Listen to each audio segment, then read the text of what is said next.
Bismillahirrahmanirrahim. Assalamualaikum warahmatullahi wabarakatuh. Apa khabar murid-murid yang berada di rumah?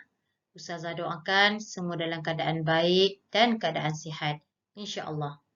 Baiklah, pada hari ini kita akan sambung pelajaran kita bagi mata pelajaran Pendidikan Islam tahun 4. Tajuk yang akan kita pelajari pada hari ini iaitulah jenis-jenis najis dalam Islam. Objektif yang kamu akan dapat selepas kamu tonton video ini, yang pertama, murid-murid dapat mengetahui jenis-jenis najis. Yang kedua, murid-murid dapat mengetahui dan mengamalkan cara membersihkan najis dengan betul. Bagi murid-murid yang ada buku teks, murid-murid boleh melihat buku teks Pendidikan Islam tahun 4, muka surat 114. Cuba kamu lihat, sesuatu yang kotor tidak semestinya najis, tetapi sesuatu yang najis pasti ianya kotor. Dua gambar yang Ustazah paparkan. Yang pertama, sebelah kiri iaitulah gambar kanak-kanak perempuan yang ada kotoran di bajunya. Manakala, gambar yang kedua iaitulah gambar kanak-kanak perempuan yang terkencing di atas baju ayahnya. Jadi, gambar yang air kencing itu merupakan najis. Dan najis pastinya kotor. Manakala gambar yang ada warna air di baju hanyalah gambar kotoran yang ada pada baju. Seterusnya, apa itu najis? Najis ialah sesuatu yang kotor dan menjijikkan. Jika ia terkena pada tubuh badan, pakaian ataupun tempat, maka akan terhalang daripada sah solat. Jadi itu yang dimaksudkan dengan najis.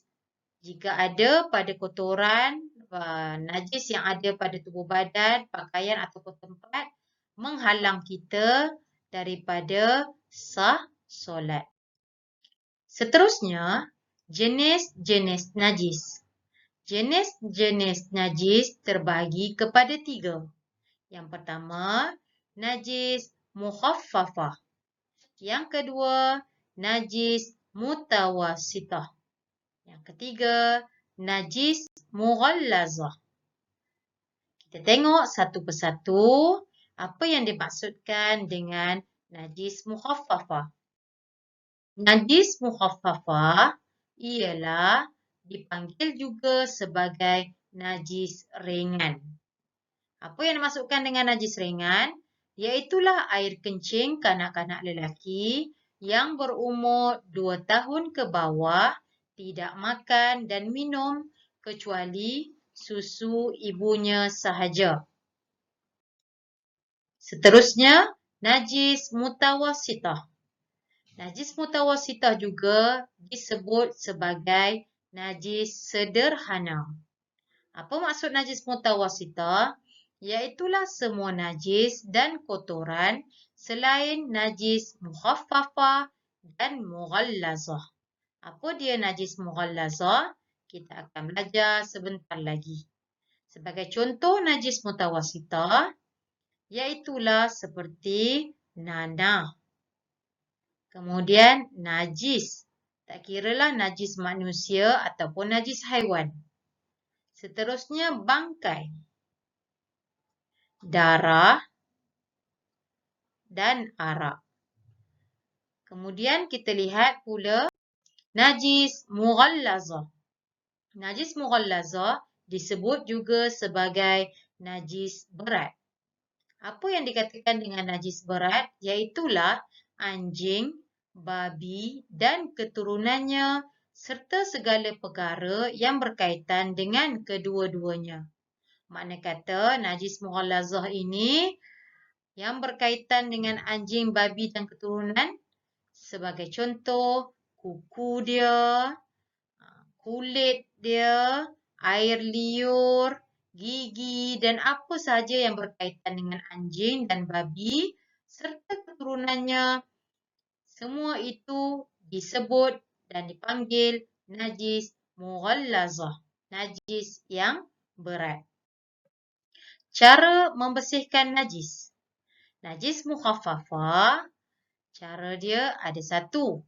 Langkah dia, jerenjiskan air mutlak ke tempat yang terkena najis. Ambil saja air, hanya percikkan, renjiskan pada tempat yang terkena najis. Yang kedua, cara membersihkan najis bagi najis mutawasitah, iaitulah hilangkan najis yang terkena pada badan, pakaian atau tempat.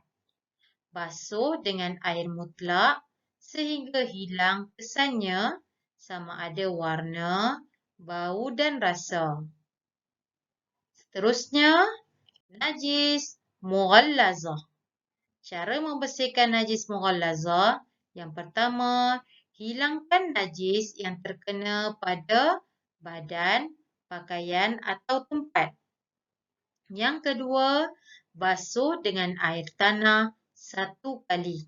Maksudnya, ambil tanah, campurkan dengan air, lalukan pada tempat yang terkena najis. Yang ketiga, basuh dengan air mutlak 6 kali hingga hilang bau, warna dan rasa.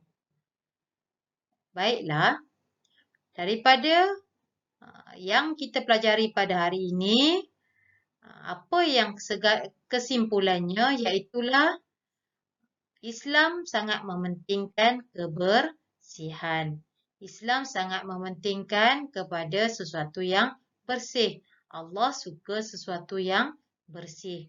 Jadi Islam juga menerangkan cara membersihkan najis. Walaupun nampak kecil, tapi itulah Islam.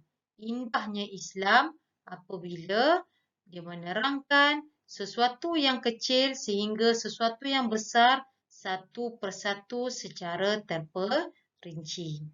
Baiklah, itu saja pelajaran kita pada hari ini.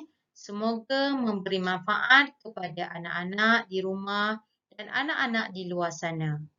Semoga kita berjumpa lagi pada waktu dan masa yang lain. Sekian, terima kasih. Assalamualaikum warahmatullahi wabarakatuh.